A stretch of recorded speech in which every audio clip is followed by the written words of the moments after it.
If you've stumbled upon herein.com while browsing for trendy fashion like cozy sweaters, stylish jackets, or chic tops, you might be wondering if this new online store is actually legit or just another scam waiting to happen.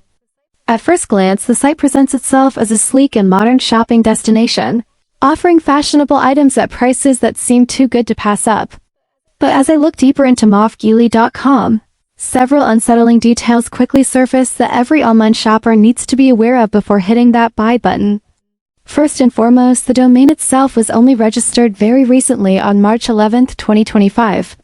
That's a major red flag, as it suggests the site is brand new and hasn't had enough time to build any kind of credible reputation. On top of that, there's absolutely no ownership or company information listed anywhere on the site. No physical address, no business registration, no names, nothing that indicates who's actually behind the store.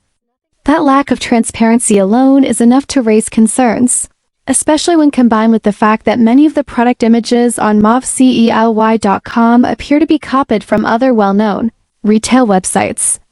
This suggests the products may not be original and possibly not even available at all.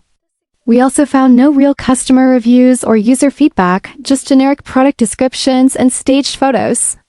Scam detection platforms back up these suspicions, as herein.com has received low trust scores and has already been flagged with scam warnings. While this doesn't confirm it's a scam, it certainly makes the site hard to trust. In a world where online shopping scams are becoming more sophisticated by the day, it's important to look past the polished homepage and focus on the facts. Based on everything I uncovered, herein.com gives off more warning signs than reassurances. So if you're thinking of shopping there, you might want to pause and consider whether it's worth the risk.